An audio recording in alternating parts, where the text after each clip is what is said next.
Hello students, today we will start the chapter Newton's laws of motion including circular motion. So let us start with laws of motion. Newton's laws of motion.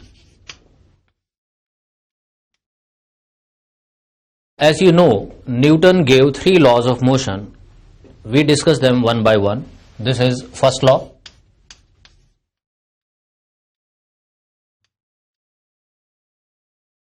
The statement of first law is, if a body is at rest,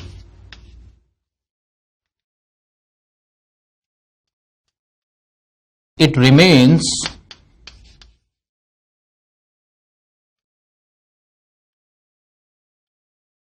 at rest, and if it is moving with some velocity, it continues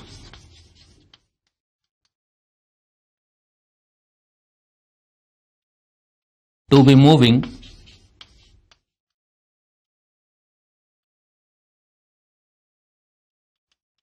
with that velocity in the same direction.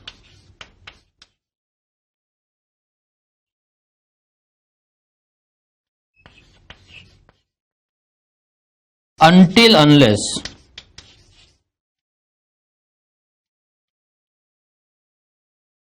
an external force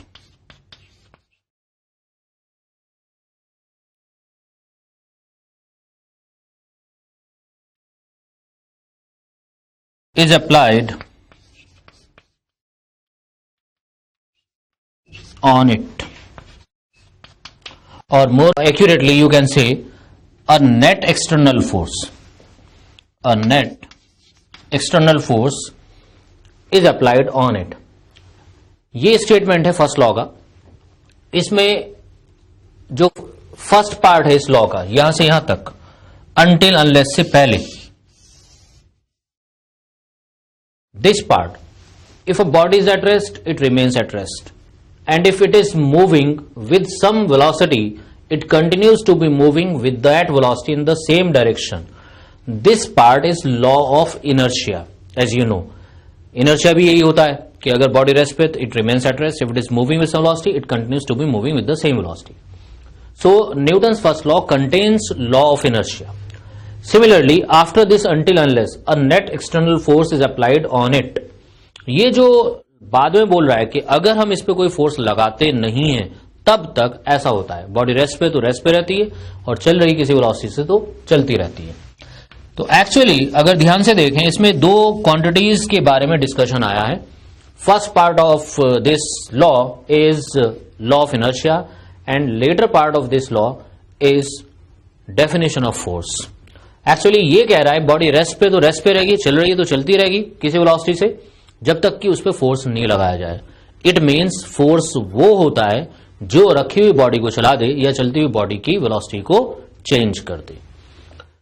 so we can say that this first law defines number 1 inertia, number 2 force. Force is that changes the state of rest or state of uniform motion of the body. Uniform motion means motion with constant velocity. तो यहां पे यही बोला है कि अगर किसी velocity से बॉडी जा रही है तो ये उसी वेलोसिटी से चलती रहेगी. दैट मीन्स इसका मोशन या तो यूनिफॉर्म होगा या बॉडी रेस्ट पे होगी. और फोर्स वो होता है जो इसको बदल देता है, यानी रेस्ट की पोजीशन को या यूनिफॉर्म मोशन को चेंज कर देता है. एक और इसके अंदर पॉइंट आता है, and that is it also defines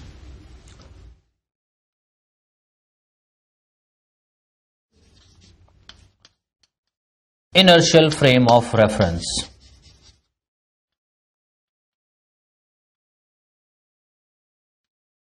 We will discuss these 3 points one by one.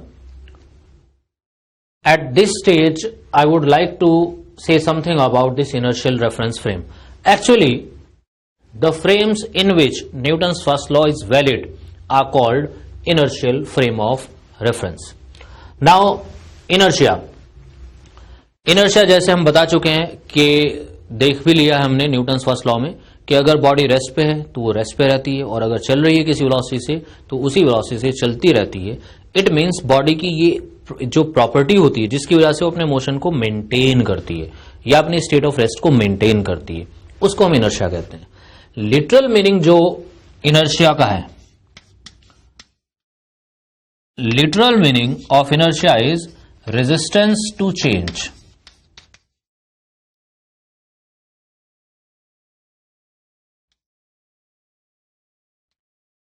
It means inertia is that property due to which the body resists or opposes any change in its state of rest or state of uniform motion.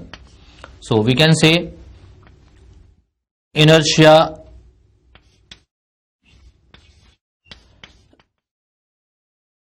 is that property of a body due to which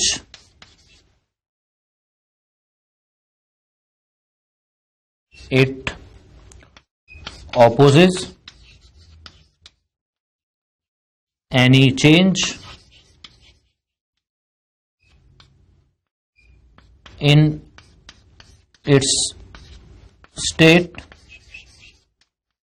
of rest और uniform motion. Inertia वो property है body की जिसकी वजह से ये अपनी state of rest या स्टेट ऑफ यूनिफॉर्म मोशन के चेंज को अपोज करती है. इनर्शिया को हम अलग अलग तरह से समझ सकते हैं. One is this, it is the property of the body due to which it opposes any change in state of rest और ऑफ यूनिफॉर्म मोशन. जैसे मैंने अभी कहा कि इनर्शिया को हम रेजिस्टेंस टू चेंज भी समझ सकते हैं, और एक और तरह से हम इनर्शिया को समझ सकते हैं, जैसे लिखा भी था मैंने कि इनर्शिया वो प्रॉपर्टी जिसकी वजह से बॉडी अपनी स्टेट ऑफ रेस्ट या स्टेट ऑफ यूनिफॉर्म मोशन को मेंटेन करने की कोशिश करती है.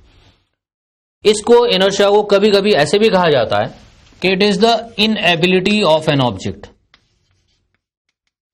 Inertia, inability of an object due to which it can not change its state of rest or of uniform motion. Uniform motion on its own. That means body खुद से अपनी state को नहीं बदल सकती. अगर बॉडी रेस्ट पे है तो it will remain at rest. If it is moving then it continues to be moving. यही न्यूटन्स फर्स्ट लॉ में यही स्टेटमेंट आया कि बॉडी रेस्ट पे तो रेस्ट पे रहती, चल रही तो चलती रहेगी जब तक उस पर एक्सटर्नल फोर्स ना लगाएं, बाहर से कोई फोर्स ना लगाएं. तो इनर्शिया को हम 3 तरह से समझ सकते हैं. Number 1, resistance to change in its state of rest और स्टेट ऑफ यूनिफॉर्म मोशन, और inability of this object due to which it cannot change its state of rest or state of uniform motion, and this is the property due to which it tries to maintain its state of rest or state of uniform motion. तो मैं इसे summarise कर दूं इस चीज को. Inertia को हम 3 वेज में समझते हैं. It is either resistance to change or inability of an object due to which it cannot change its state of rest or state of uniform motion.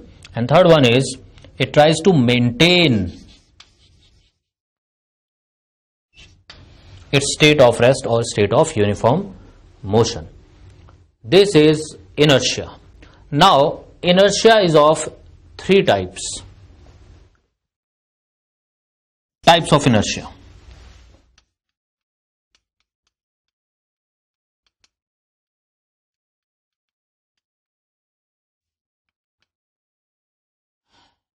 Number one, inertia of rest.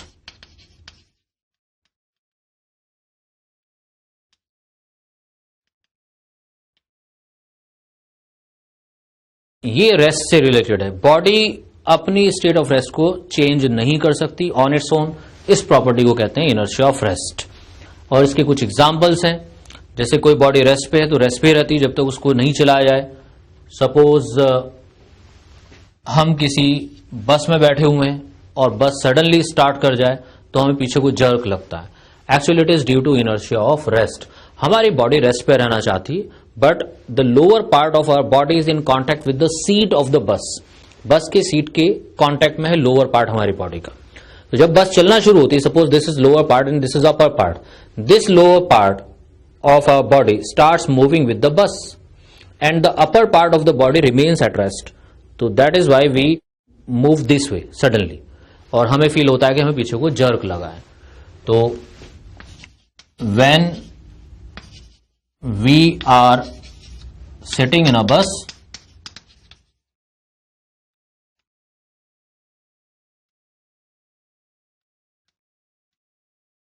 and bus starts suddenly, we fall backward. It is due to inertia of rest. There are some other examples also, like when we shake the tree, the fruits and leaves break off the tree, they fall. It is due to inertia. जो fruit होता है वो rest पे रहना चाहता है और हम ट्री को हिला देते हैं, ये रेस्ट पे रहता है और वो ब्रेक हो जाता है ट्री से. Number 2, inertia of motion.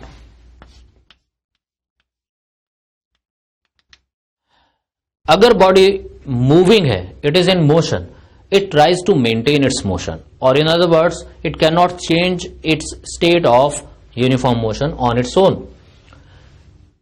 इसी inertia को inertia of motion कहते हैं. इसके भी एग्जांपल्स हैं. जैसे बस में अगर हम बैठे हैं और बस में सडनली ब्रेक लगा दी जाए तो हम आगे को गिरते हैं.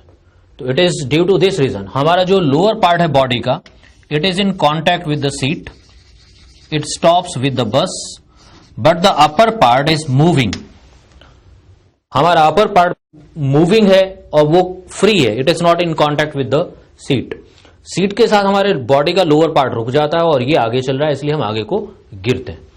तो ये इनर्शिया ऑफ मोशन है, जिसमें मोशन की वजह से ये फिनोमेना होते हैं कि अगर मोशन है, बॉडी अपने मोशन को मेंटेन करने की कोशिश करती है और जब तक उसे बाहर से नहीं रोका जाए. तो ऐसे ही ये अपर पार्ट हमारी बॉडी का आगे गिर जाता है, लोअर पार्ट रुक जाता है.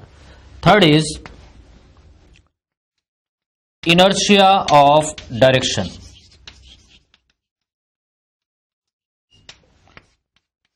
आपने देखा होगा कभी कभी जब टर्न लेती है कोई व्हीकल तो उसमें जो पैसेंजर्स बैठे होते हैं वो इधर साइड को, बाहर की तरफ को टिल्ट हो जाते हैं और गिरने लगते हैं. सपोज ये सर्कुलर टर्न है, कोई बस में या कार में हम बैठे हैं और शार्प टर्न अगर ले लिया जाए तो हम बाहर को, हमें धक्का लगता है.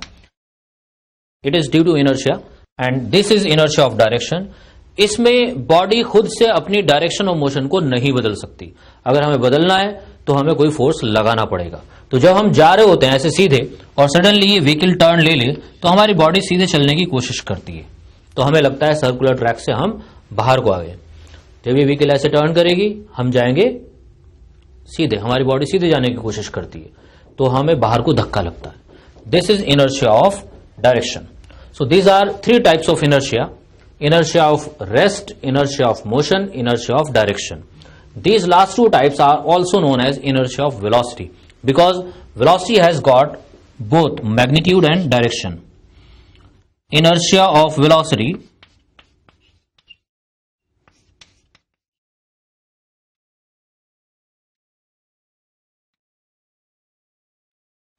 it includes actually both inertia of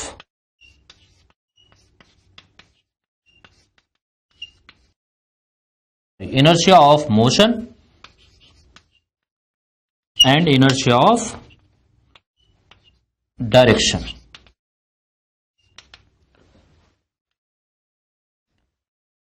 And remember that there is no inertia of acceleration. Body never tries to maintain its acceleration. As soon as the force is removed from the body, acceleration vanishes. Body never maintains its acceleration. So there is no inertia of acceleration. These are the types of inertia and inertia we have discussed here. Actually inertia mass पे depend करता है. जो भी हमने पढ़ा inertia, ये inertia क्यों होता है बॉडी के अंदर, क्यों वो अपनी स्टेट को मेंटेन करने की कोशिश करती है, वो होता है मास की वजह से. तो हम ये कह सकते हैं inertia is proportional to mass. Larger the mass of the body, larger is its inertia.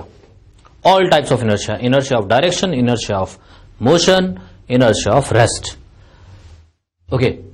Now the second quantity is force. जैसे मैंने बताया न्यूटन्स फर्स्ट लॉ फोर्स को भी डिफाइन करता है. उस स्टेटमेंट में अनटिल अनलेस के बाद आप देख सकते हो लिखा हुआ है until unless a net external force is applied on the body. That means force वो होता है जो बॉडी की स्टेट ऑफ रेस्ट या स्टेट ऑफ यूनिफॉर्म मोशन को चेंज करता है. This first law defines also the force. And third one is inertial frame. Frame of reference आपको पता है कि ऑब्जर्वर को हम फिजिक्स में फ्रेम ऑफ रेफरेंस कहते हैं. इसमें एक्सिस अटैच्ड होती है और क्लॉक भी होता है. नाउ अगर कोई फ्रेम के अंदर न्यूटन्स फर्स्ट लॉ वैलिड है तो वो फ्रेम इनर्शियल रेफरेंस फ्रेम कहलाता है. तो इनर्शियल फ्रेम ऑफ रेफरेंस वो हुआ जिसमें Newton's first law is valid. Newton's first law valid होना चाहिए, वो फ्रेम इनर्शियल फ्रेम होता है. एक्चुअली न्यूटन्स लॉज सभी फ्रेम्स में वैलिड नहीं होते. फॉर द टाइम बीइंग हम ये समझ सकते हैं, वैसे डिटेल पढ़ेंगे इसकी आगे इनर्शियल फ्रेम की, अभी हम ये समझ सकते हैं फ्रेम ऑफ रेफरेंस के बारे में कि इनर्शियल फ्रेम वो होता है जो कांस्टेंट वेलोसिटी से चलते हैं. ऑब्वियसली न्यूटन्स लॉ उसमें वैलिड है. तो बेसिक डेफिनेशन तो यही है, inertial frame is that frame in which Newton's law is valid. Suppose दो फ्रेम्स एक दूसरे के रिलेटिवली कांस्टेंट वेलोसिटी से मूव कर रहे हैं तो वो दोनों इनर्शियल हो जाएंगे. फर्स्ट फ्रेम में न्यूटन्स लॉ वैलिड है, दूसरा फ्रेम इसके साथ इसके रेस्पेक्ट में कांस्टेंट वेलोसिटी से मूविंग है तो वो भी इनर्शियल होगा. सपोज ये फ्रेम 1 है, एक फ्रेम 2 है and this is inertial for example. That means Newton's first law is valid in this frame and this frame is moving with a velocity v naught relative to the first frame. ये इसके respect में constant velocity से चल रहा है. Then this frame is also inertial. तो inertial frame होने की जो कंडीशन हुई वो ये, या तो न्यूटन्स लॉ आप डायरेक्टली देख लो उसमें वैलिड है, या ये किसी दूसरे इनर्शियल फ्रेम के रेस्पेक्ट में कांस्टेंट वेलोसिटी से मूविंग है. ऐसे फ्रेम को इनर्शियल फ्रेम कहते हैं. अब आगे बढ़ने से पहले मैं एक क्वांटिटी डिस्कस करना चाहूंगा जिसे कहते हैं मोमेंटम. ये आपने पढ़ी हुई है सबने, momentum.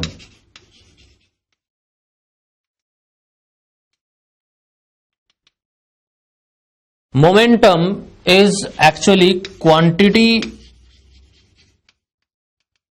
Of motion contained in a body.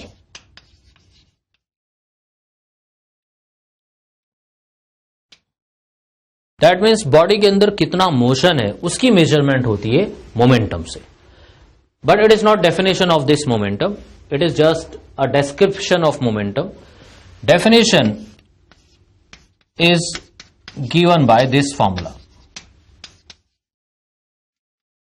Momentum is defined as the product of mass and velocity, and on the right side there are two quantities. One is mass is a scalar quantity, v is the velocity, it is a vector. जैसा हमें पता है mass हमेशा positive होता है, it means momentum और velocity same direction में होते हैं, और ये momentum भी वेक्टर क्वांटिटी हुई, they are in the same direction. और जैसे आप काइनेमेटिक्स में क्वेश्चन पढ़ के आए हो, उनमें बहुत जगहों पे वेलोसिटी से रिलेटेड कुछ क्वेश्चन पूछे जाते हैं, कुछ हम डिस्कस करेंगे यहां पे. तो वो सब क्वेश्चंस मोमेंटम के भी पूछे जा सकते हैं. सपोज आपसे कहा जाए कि एक बॉडी एक वॉल से कोलाइड करती है with a velocity of 10 metre per second and it returns back with the same speed 10 metre per second. Then what is the change in velocity? It is a common question to find the change in velocity. Delta V. It is required. This is the case of one dimension. यहां पे जो directions हैं वो एक ही line के parallel हैं. Either the velocity is towards right or towards left. In such cases हमें vectors को डील करने की जरूरत नहीं होती. Anyways, इसमें चेंज इन वेलोसिटी क्या होगा? Is it zero? No, it is not. Actually here the direction of velocity is changing, therefore velocity is changed. ऐसे केसेस में हमें साइन कन्वेंशन की जरूरत होती है, क्योंकि एक ही लाइन के पैरेलल जब वेलोसिटीज हो हम प्लस माइनस से उनका चेंज निकाल सकते हैं और उनको डायरेक्शन प्लस माइनस से दे सकते हैं. इस केस में v इनिशियल है +10 और v फाइनल है -10. Then according to this the change in velocity delta v, it will be v final minus v initial. v final is -10 minus v initial, it is 10, it is -20, and this minus indicates the direction. Right direction is positive, therefore left is negative. Therefore we can say change in velocity is 20 meter per second towards left. अगर इसमें momentum का question पूछ लें, what is the change in momentum, then आपको mass भी given होगा. For example mass is 5 kg और हमें चेंज इन मोमेंटम फाइंड करना है.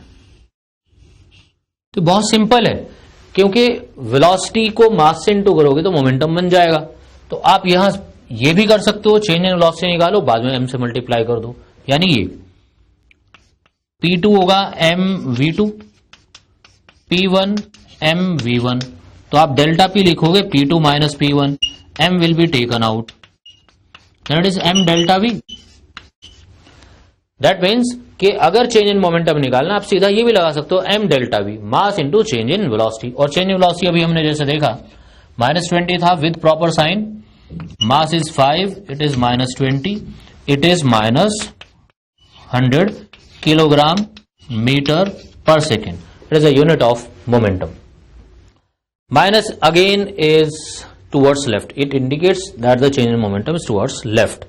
आप ये भी कर सकते हो, पहले चेंज इन वेलोसिटी निकालो, बाद में मास से इंटू कर दो. और आप ये भी कर सकते हो, पहले दोनों मोमेंटम लिख लो, मास से इंटू कर दो. This will be 50, this will also be 50 towards left. और जब यहां वैल्यूज डालोगे P2 माइनस P1 में, यहां वैल्यूज डालेंगे तो it will B -100 again. So any question which is asked in finding velocities can be asked in finding momentum also.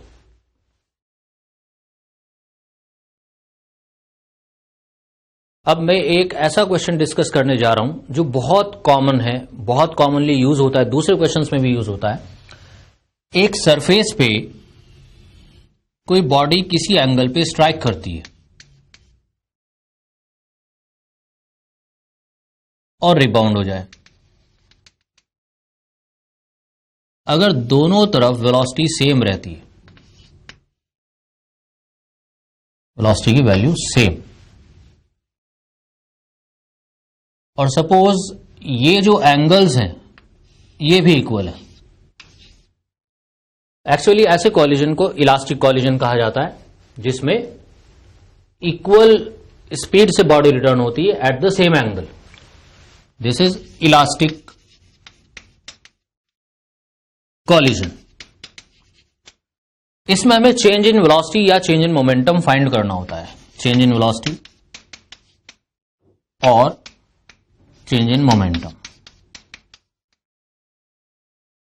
Actually ये एक 2 डायमेंशनल केस है जिसमें वेलोसिटी की डायरेक्शन चेंज हो रही है, इसलिए प्लस माइनस से यहां हम डिफरेंस नहीं फाइंड कर सकते, हमें वेक्टर्स का यूज करना होगा। और इसमें एक बेस्ट यूज है वेक्टर्स का कि आप इसे कंपोनेंट में डिवाइड कर लो, इनिशियल वेलोसिटी को भी फाइनल को भी। तो जब हम इनिशियल वेलोसिटी के कंपोनेंट्स करेंगे, the initial velocity is somewhat like this. This is normal, this is normal, यहां से परपेंडिकुलर ड्रॉप की, ये थीटा एंगल है, this is theta. For the time being मैं इनको लिख रहा हूं Vx and Vy components. Similarly जो रिटर्निंग के बाद वेलोसिटी है उसके भी 2 कॉम्पोनेंट्स होंगे, और क्योंकि ये एंगल इक्वल है तो ये भी इक्वल होगा। यहां पे इस Vx की वैल्यू है V cos थीटा, हम लिख सकते हैं, और Vy होगा V sin थीटा। सिमिलरली यहां ये भी तो V है, तो ये V cos theta. That means ये जो x कॉम्पोनेंट है वेलोसिटी का, इट विल बी सेम, जबकि ये y कॉम्पोनेंट ये भी सेम। दोनों केसेस में ये कॉम्पोनेंट्स सेम वैल्यूज के हैं, बट डिफरेंस ये है कि इसमें x कॉम्पोनेंट ऐसे और इसमें ऐसे। अगर हम इनिशियल वेलोसिटी को i j की टर्म्स में रिप्रेजेंट करें और फाइनल वेलोसिटी को भी v फाइनल ये है, एक्स वाई एक्सिस हमने ऐसे बना ली, कहीं पे यहां बना लो, ये x ये y axis.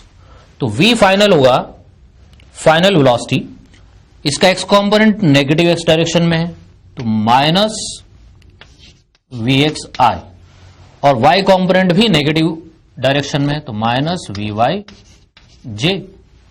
Similarly we can write v initial, this is vx i minus vy j। तो प्लस माइनस अच्छे से समझ लो, इसमें ये दोनों नेगेटिव लिए गए हैं क्योंकि x डायरेक्शन टुवर्ड्स राइट है, ये नेगेटिव x डायरेक्शन बनी। y डायरेक्शन दोनों केसेस में डाउनवर्ड, जो इसके ऑपोजिट है, तो ये नेगेटिव लिया गया। vx इनिशियल वेलोसिटी का जो x कंपोनेंट पॉजिटिव डायरेक्शन में। अगर हम इनको सब्ट्रैक्ट कर दें, डेल्टा v आएगा v final minus v initial, minus minus plus, तो ये vy और j कैप ये कैंसिल हुआ and it is minus 2 vx i cap. Then what is the mod of this velocity? इसका मॉड हुआ 2vx। We can put the value of vx, अगर ये theta दिया हुआ है तो ये v cos थीटा हो जाएगा, और अगर ये थीटा दिया है तो ये v sin theta. It depends on the situation, but ये प्रोसीजर से हम बच सकते हैं, इस बड़े प्रोसीजर से इसको थोड़ा छोटा कर सकते हैं। हम इसको लर्न कर लेंगे, हम इसको अप्लाई करेंगे डायरेक्टली चेंज इन वेलोसिटी। जब कभी चेंज इन वेलोसिटी फाइंड करना हो ऐसे केसेस में, तो आप वेलोसिटी के कंपोनेंट्स कर लो। कैसे कंपोनेंट करने हैं? एक सरफेस के पैरेलल और एक परपेंडिकुलर। जो परपेंडिकुलर कंपोनेंट है वो रिवर्स हुआ है, इट इज जस्ट लाइक वो जो क्वेश्चन हमने थोड़ी देर पहले डिस्कस किया था, 10 metre per second 10 metre per second. इसका आंसर आया था change in velocity 20 metre per second. Minus तो वो डायरेक्शन इंडिकेट करता है, तो ऐसे यहां पे भी आएगा। जो चेंज इन वेलोसिटी ये कंपोनेंट रिवर्स हुआ, therefore it's change will be twice, लेकिन ये कंपोनेंट अनचेंज रहता है, तो डिफरेंस में कैंसल आउट हो जाएगा जैसे यहां हुआ है। तो आप इसको सीधा अप्लाई करोगे कि जब भी आपको चेंज इन वेलोसिटी ऐसे केसेस में निकालना है, नॉर्मल कंपोनेंट रिवर्स हो जाता है, पैरेलल कंपोनेंट अनचेंज रहता है, इसलिए चेंज में नॉर्मल कंपोनेंट का ट्वाइस आएगा।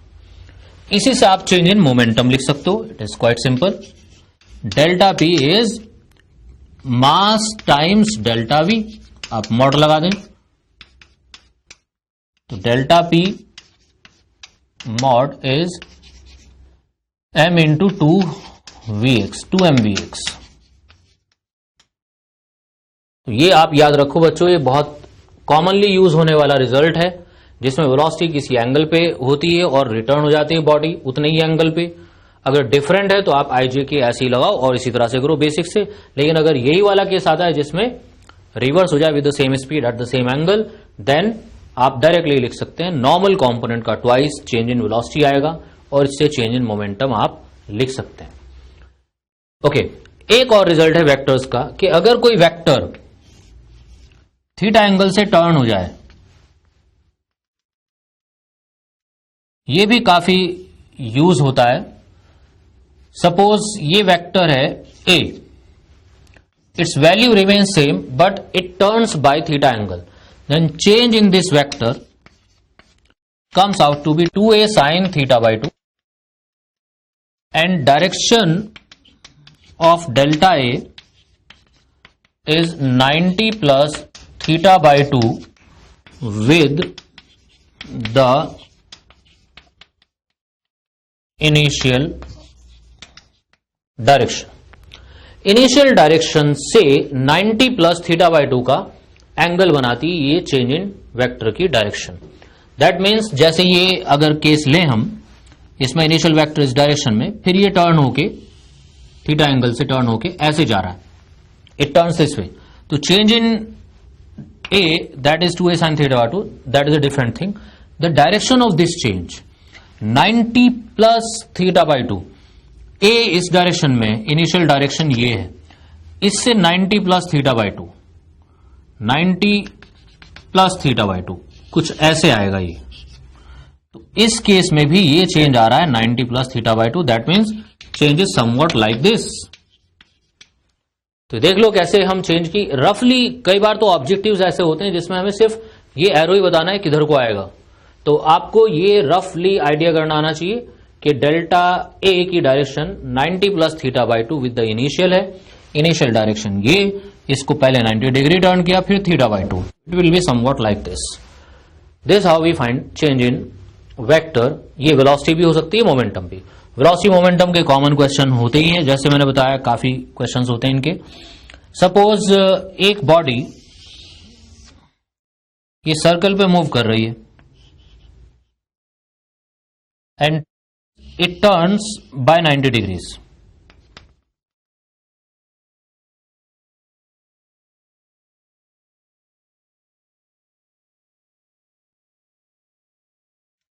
But the value remains same. Then what is the change in velocity or change in momentum? So first we find change in velocity. It will be 2v sin 90 by 2. That is 2v sin 45 root 2v, and we can also find its direction roughly.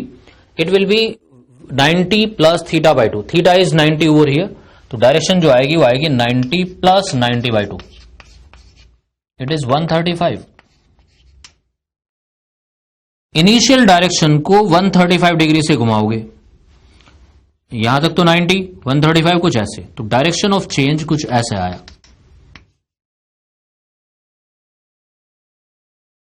रफली this is the direction of change in velocity.